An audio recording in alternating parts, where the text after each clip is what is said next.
All right, so I think I have, yeah, this is just a little illustration here, okay, of what we thought of as an experiential effect in advertising, right? This is what we've been calling for about the last 40 years as framing, okay? We're going to show the product in an ideal consumption situation. Well, again, that depends on the consumer. I mean, that may be your idea, but the customer may have a different idea. They may not actually like to consume Corona in the nude, okay? Or they may, but this is up to you. I mean, you have to find this out, and you have to go and see and observe the consumer and see, how they experience the product. What is the meaning of the brand for them? Okay, so that's sort of like the old school.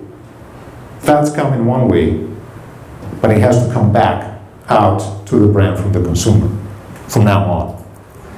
So, what is a bit problematic or what doesn't work anymore? The talk media monopoly. It's not that the talk media, it is very applicable for talk media, but there's no monopoly anymore, okay? There's other media out there, and we have to rethink the situation here. And as I said, most disturbing than ever, brand has the initiative. That's not true anymore. It's not, brand is not the only partner, if you like, that has the initiative. The customer has the initiative as well. And finally, the other thing, if you notice, is that there is feedback, but the ultimate feedback, the ultimate reward for the brand was the purchasing loyalty. Okay, the consumer purchases the brand. But again, as we're going to figure out, sometimes when people buy your brand, you don't know why they buy your brand. And all of a sudden they stop buying your brand, and you still don't know why they stop buying your brand. So you got to dig deeper. And again, the new media, they're going to lead you to find out why people don't like certain things about the brand. And they're going to let you know what these things are. What still works, well, the rational, emotional, experiential. I mean, and I call them elements now, and I'm going to explain why. That still works. I mean, and of course, why can it not work? I mean, think about it. Why do people go to the internet?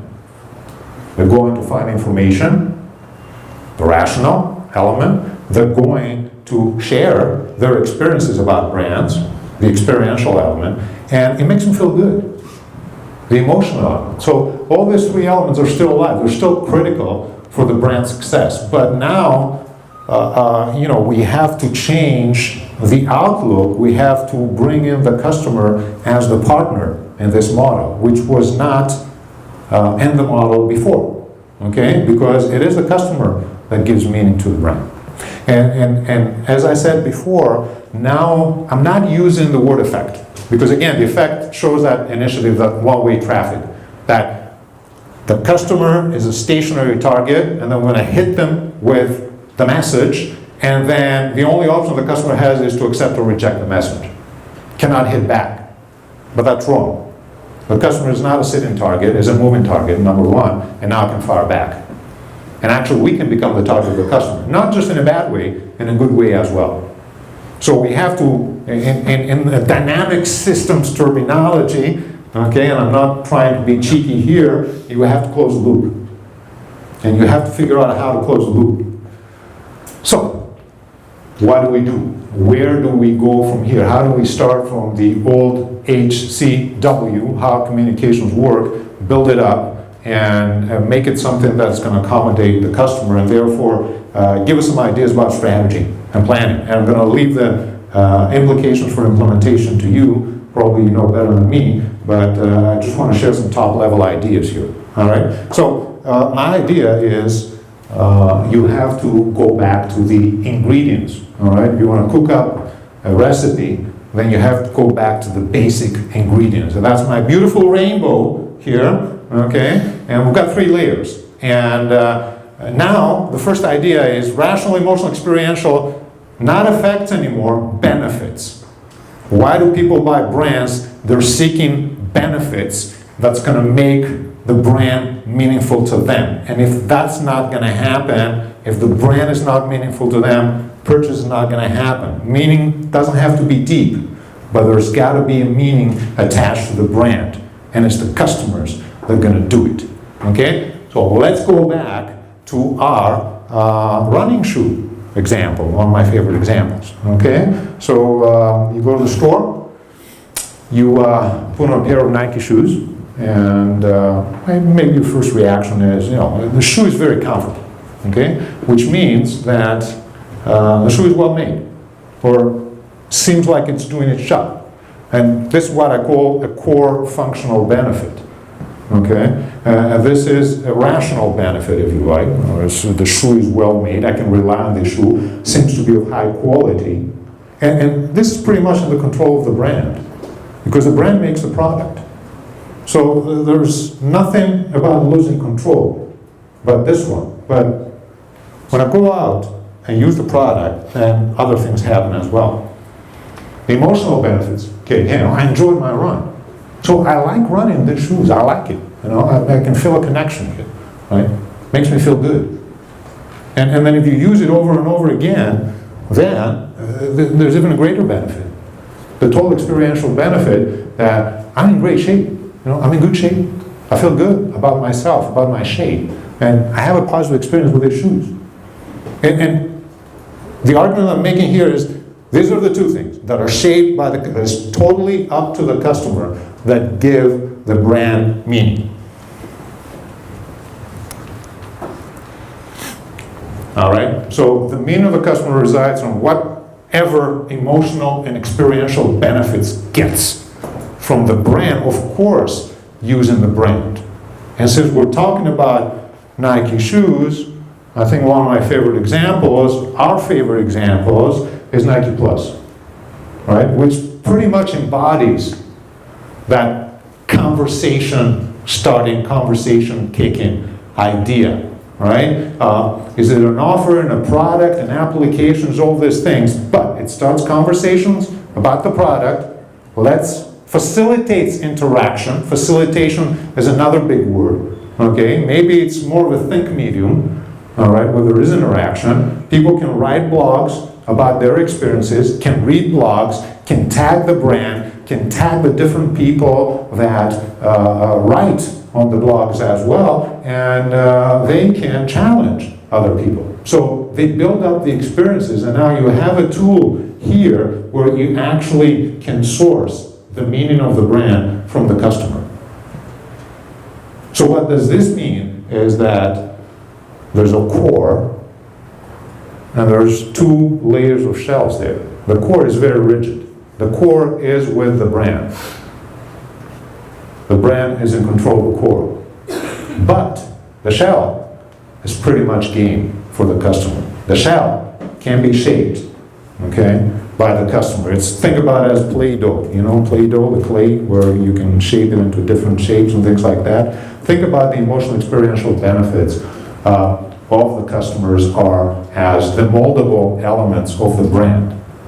These are the elements that the customer can claim ownership of and can change them and can push the brand to make other changes as well.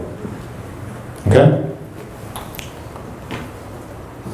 So, soft shell to hardcore. And nothing dirty there about hardcore, okay? There's a different meaning to it. So there's basically two territories, two spaces, and the brand is the territory that is controlled by the brand, what I call the core functional benefits. The shoe is well made, the shoe is very comfortable. That's the brand space. That's not negotiable. That's why I call it the core. The core is rigid, you cannot change it, okay? But the rest, which perhaps is more important, the emotional benefits and the experiential benefits, that's the shell part. This is the moldable part. This is the shapeable part, and that's up to the customer. And that gives a meaning, and if the meaning of the brand changes or declines for the customer, that means that it's time for changes. It's time for feedback. And that's where the co-creation happens. Basically, the customer says, I don't feel good about this brand anymore. It's up to you. And these are some of the reasons, but it's up to you to come up with a better brand or a better product. So you still have the initiative as a brand, taken into account the feedback or the criticism, if you like, of the other brands or the consumers. So, well, we all know what this brand is. What this brand is alluded to? What's, huh? At Volvo, right? And it's a very simple example of how customers, consumers can mold brands, the emotional experiential element, because this is something that expresses their experiences and their feelings with the brand. And I'm not sure if you know this site brandtags.net, where you actually, consumers go in there and they can tag different brands and they can give associations to different brands. But those associations are based on customer experiences, and they can change over time if brands fumble up. Now, of course, there's much more sophisticated ways of doing the social tagging thing, right? There's media aggregators, news aggregators, there's social bookmarking, and you can basically match the content of blogs to the kind of words that they're used for your brand. All sorts of sophisticated tools that are not necessarily cheap, okay, for a lot of times, because you have to dig deep into the internet. But this is just a rudimentary example of how meaning is shaped by the consumers and can be expressed. And it's easily accessible. It's common knowledge. It's free to access. Okay, here's an example where we had a discussion before with Renan whether this is real or fake. Maybe it's fake. US in the US, they're going to say it's real. Worked out very well. According to the sales figures, at least, the unofficial title of the campaign was "Our Pizza Sucks," but I think the official title is something like "We Changed Our Pizza," or something like that. So let me play, if I may, a bit of the YouTube video just to give you an idea. Turn around, sorry.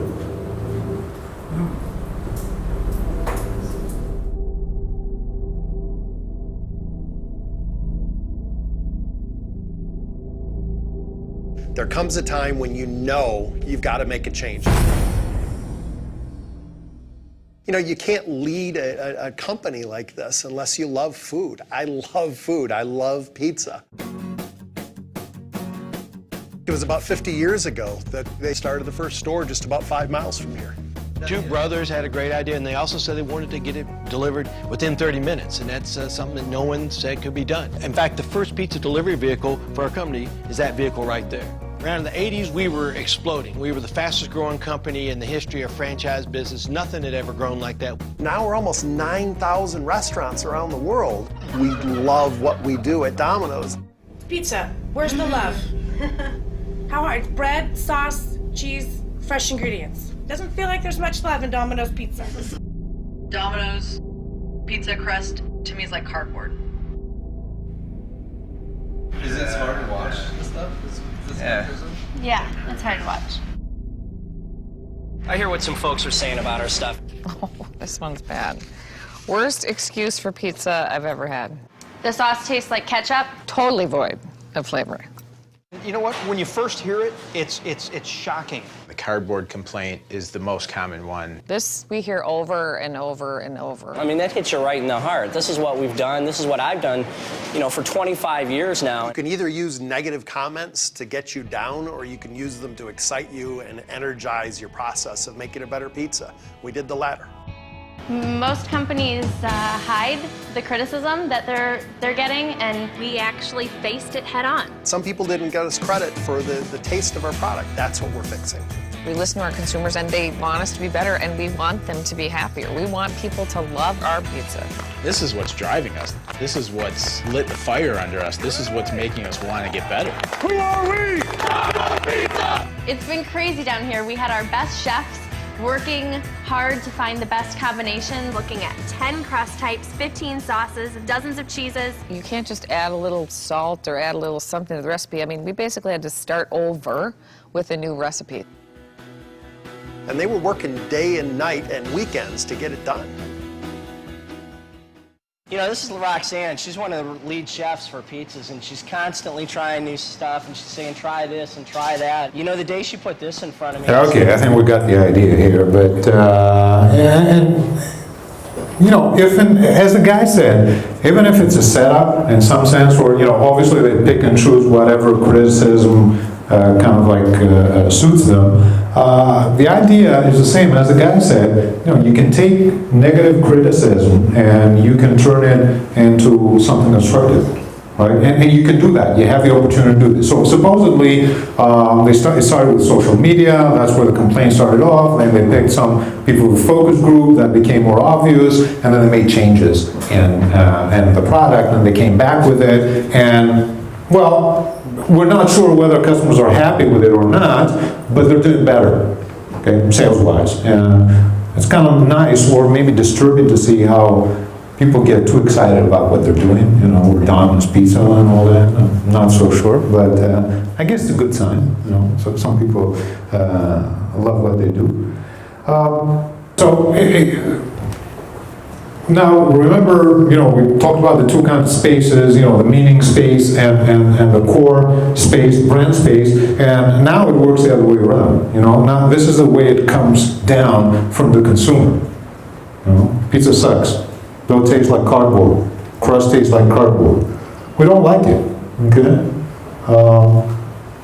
And we express those emotions in social media conversations. Now, so one way, or one thing that happens here is now the criticism comes in. The traffic becomes two-way. Well, you got the option to listen or not to listen. In this particular case, let's say we've got the listening from the brand, and they make product changes, okay? And that's great. So we already have one part that, you know, went one level over, which is basically now we have communications coming from the consumer, but now we have a second thing coming, which is basically we listen to these things, make product changes, complete the feedback, as the previous presenter talked about, close the loop, and now we can have a meeting that's completely different. At least you get the reaction, these guys get it. I mean, they did something. Maybe they didn't do much. It wasn't much about the product, but at least they appear to be sensitive. Is it real? Is it fake? Well, you know, you can't tell. A lot of things in life are fake, but we'll still take them, right? Because it makes us feel better. And again, the experience, or the jury is still out about the experience, but at least you made the first step, which is taking the feedback and doing something with it. So what happens here is you had the remolding and reshaping of the brand, going all the way down to the core, letting the brand change the core of the product, go back again to the market and see what the reaction is. And this is one way to think about how consumers shape the brand, but also the brand has an opportunity to reinvent itself. That's what closed the loop. Yes, sir. I think that in a way, one of the problems they have is that actually they're trying to change the brand. The reality is that at some point they lost track that they were the 30-minute pizza. Mm-hmm. They were the pizza that was delivered to your door in less than 30 minutes, and then if they didn't do that, they would give you the pizza free. Right.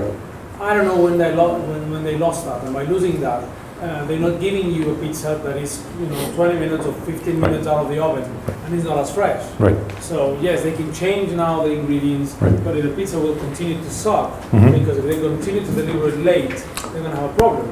So in a way, I think they're changing the core. They're changing it in a way that is not related to the values of why they were founded. So I think that's one of the, I guess one of the criticisms of Domino's Pizza is that they're actually probably letting the consumers shape the company without them having their own agenda. Which I think well, point well taken. But what I would say also is that these things change. Again, like they evolve. So what customers think is, well, they also think that, relatively speaking, is quite expensive, at least in the US, right? So we prefer to have a better value than having a 30-minute delivery. if that's going to make a difference, right? So sometimes it depends on the trade-off, and the trade-off changes. So if people say, well, enough is enough, we don't want a cardboard tasting 30-minute pizza, or like a 45-minute pizza that tastes a little bit better, maybe they're willing to take it, and that's up to you to find out, okay, to mine this information. So that could happen as well, and it's something that can change over the life cycle because customer preferences change, the economy changes, and perceptions about value change as well. Okay, is that? So that's part of the evolution there, that the customer preferences may evolve as well. I mean, the 30-minute thing was 20 years ago, maybe 25 years ago, causing a lot of accidents. Actually, they forbid them in the US to do the guarantee because you know, the delivery people were getting a lot of accidents and so forth, and so it was not very safe. Okay? But the idea, again, here is that you close the loop. So you have two earth-shattering things happening. Number one, negative criticism comes down to the brand, and number two, there's actually a reaction. So before we just had the one-way communication, now all of a sudden we have a feedback, and we have the loop closing. So the feedback mechanism, the fact that you can listen to the conversations and you can make changes on the core of the brand based on the conversations, that's the distinctive feature of the new way that we should be thinking about communications, that the loop is dynamic and it has to close. You have to take the feedback and reinvent the brand. And that's where Think and Trust Media come in. So, to recap, what are the basic observations here is Think and Trust Media are critical in actually shaping the emotional experiential benefits of the brand and the dimensions of the brand. And basically, the brands that go out there and they're looking for information about the consumer. So the brand now is a buyer. The brand is a buyer of consumer sentiment, because consumer sentiment has a lot to do with how consumers think about the brand, and that's a big part of the brand. So they're out there to get marketing research, basically, the brands, from the consumers. Complete reversal of roles. Complete reversal of flow, that kind of like an inbound marketing kind of idea.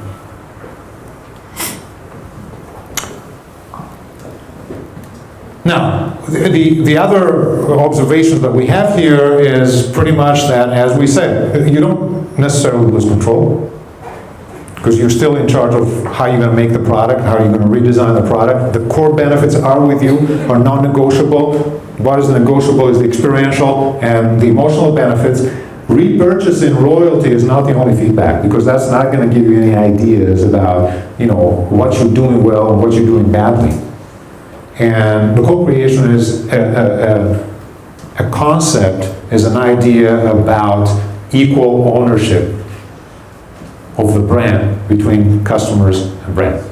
Okay? So the distinctive feature of the new communications model, of the new thinking about communications, is the dynamic loop, is the feedback. That it never stops. It reinvents. You have to close the loop.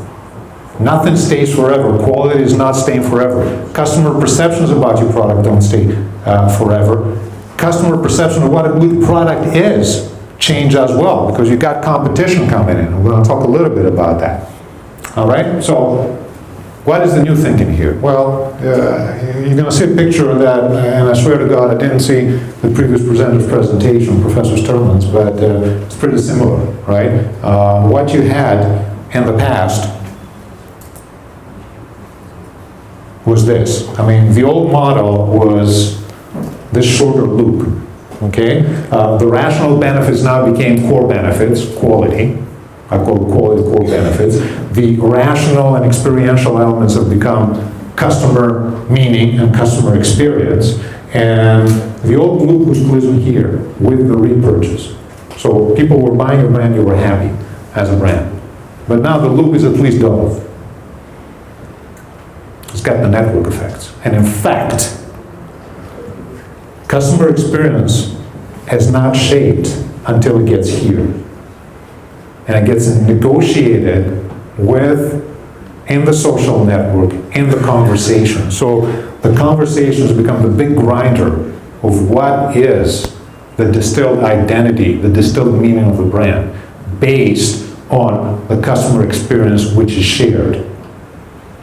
And that takes time to evolve. That's why the feedback could be immediate. Someone doesn't like the brand or like the brand, goes directly to the social network and writes out about the opinion. But how the whole idea of what the brand is all about will evolve, that's going to take time. Because reputation, satisfaction take time. But that also creates a meaningful feedback for the brand, which can act upon it and say, I'm changing the brand, I'm changing the product to come up with a better quality, to restore my reputation. Okay, so the cycle has become longer, and the critical thing here is the network effects, which will take a long time to develop, the word of mouth, but also will shape the meaning of the brand. What is the customer experience? Think about it as an aggregator of all the social tags of your brand, of all the social bookmarking of the brand. What is the overall sentiment about your brand? Another appealing thing is that you can locate your brand situation in that loop, okay? So Sony was one of the examples of the previous presentation, which clearly has quality issues. It's not the leader that it used to be, and you could see the writing on the wall. Sony effectively stopped innovating about 20 years ago, and Akira Morita, the chairman of Sony, said that regrettably, one of the reasons why Sony stopped doing this is because they stopped observing the customers, how they experience the products. Okay, but now that you know that, and you know that from social conversations, you know where you are in the loop and what you have to fix. BP has all sorts of problems, obviously, reputation included, but the biggest problem is that basically they turn negative on the consumer. They deceive the consumer.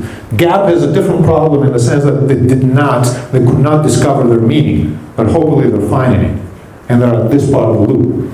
Toyota is in the reputation territory, number one because it had a great reputation before, had a big goodwill accumulated, but now it's taken its toll with two crises, right? One is the accelerated crisis, the other is the external crisis, the Japan crisis, which delays parts and things like that, and then, you know, the Toyota market share has fallen, and the consistency is not there as well. And then you have the Domino's Pizza example, which is a brand acting upon the feedback, looking at its reputation to go down, and then trying to fix things. But the idea here is that it never stops, okay? Even if you're here in a good quality state, that doesn't mean you're going to stay there forever. Because things change, things are dynamic. So are we going to reach an equilibrium? I'm not sure. And we're not going to reach an equilibrium in the sense that we're going to think that, you know, this is the brand, we achieve that status, and that's it. No. We're going to reach an equilibrium in the sense that this is the cycle we have to go through, and we have to monitor all these conversations, which are going to give us an idea of where we are and the cycle to keep coming up with the right brand meaning for the consumer. Okay, so it is about continuous monitoring. So the thing that changed more than anything else is that the loop has gotten bigger and it really has to close down. Because it's about the dynamic feedback that comes down from the customer as much as it comes from the brand.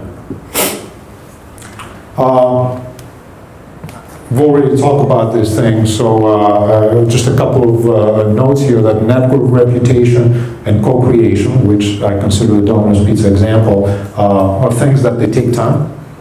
So surprisingly enough, in this day and age of very fast communications and immediate feedback, online, it still may take time to achieve an effect through social conversations, because reputation and satisfaction are things that you need time in order to fix.